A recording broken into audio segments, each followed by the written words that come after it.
केंद्र सरकार की तरफ से आयोजित की गई अमृत स्कीम को लेकर तेलंगाना में विवाद छिड़ गया है। ये विवाद बीआरएस पार्टी की तरफ से आरोप लगे हैं राज्य सरकार पर। ऑफिस ऑफ प्रॉफिट लॉस के वायलेशन के आरोप आपने मुख्यमंत्री पर सीधे साफ तौर पर लगाए हैं। इस पर आगे बताइए।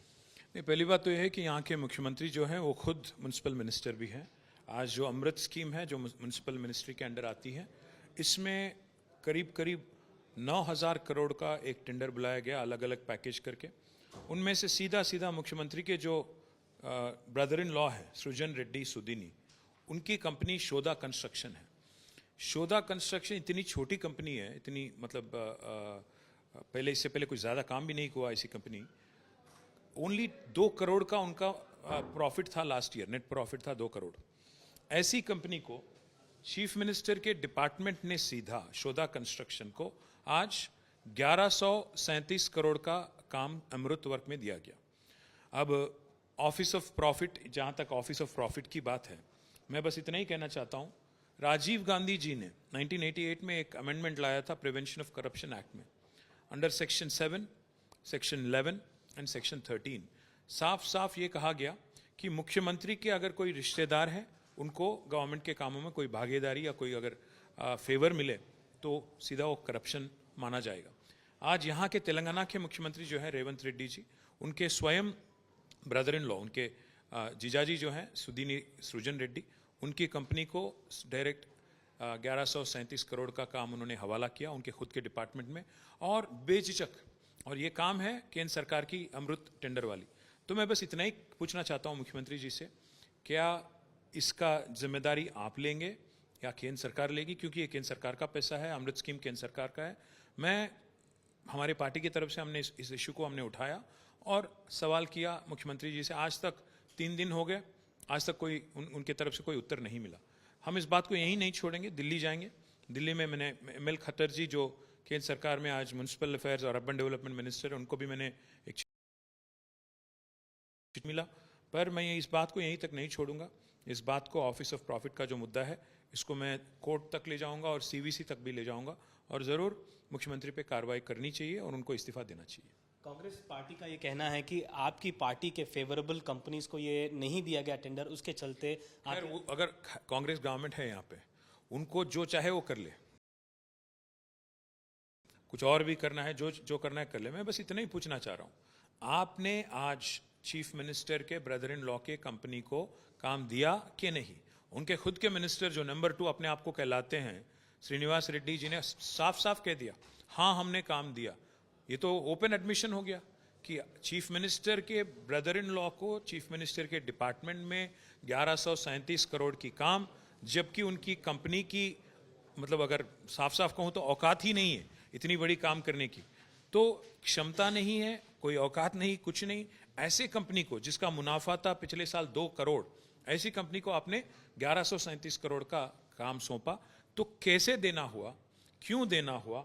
और क्योंकि क्वालिफिकेशन नहीं था, आज आपने एक इंडियन ह्यूम पाइप कंपनी करके उसको आगे रखा, और उस कंपनी ने NSE को और BSE को लिखा लेटर कि भाई हमने एक काम लिया तेलंगाना गवर्नमेंट से, पर हम इतने बड़े कंपनी होने के बावजूद हम बस 20% काम कर रहे हैं, बाकी 80% जो है मुख्यमंत्री के जो जीजाजी हैं वो उनकी कंपनी कर रही है। अब इससे ज़्यादा ओपन एंड शट केस कुछ और नहीं हो सकता।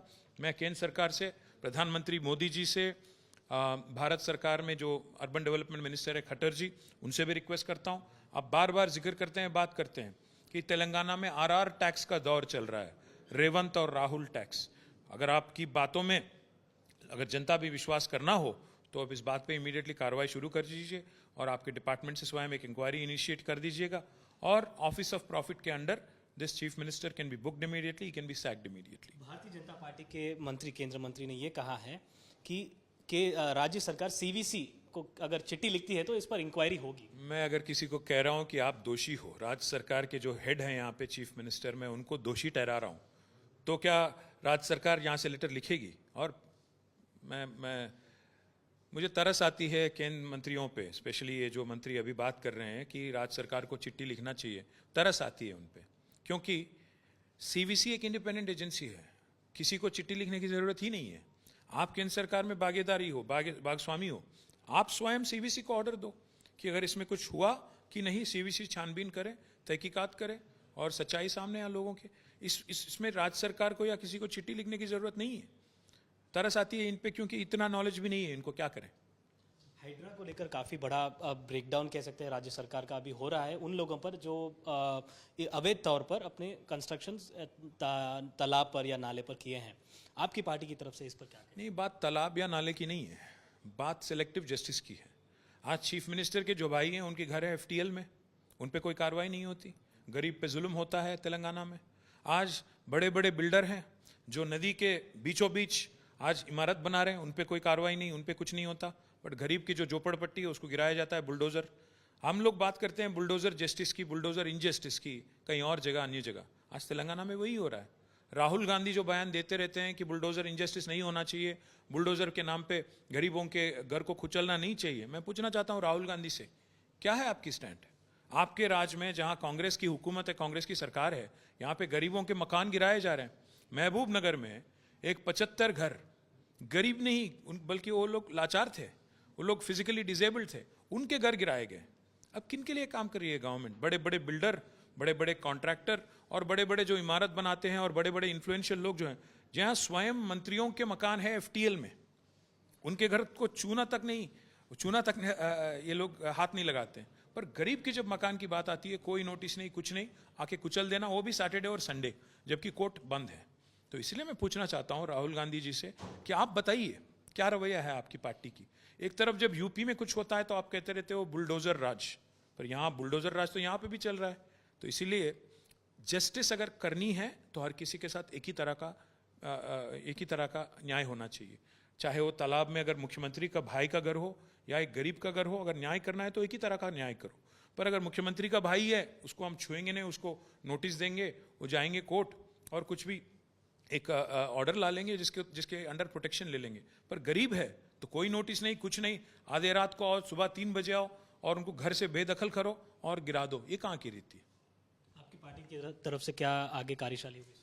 चर्चा करेंगे हम, हमारे पार्टी में भी चर्चा करेंगे। काफ़ी सारे शिकायत आ रहे हैं हमारे पास भी गरीबों की तरफ से। हमारे पार्टी के सीनियर लीडर्स हैं, एमएलएस हैं, पूरा हैदराबाद हम जीते हैं।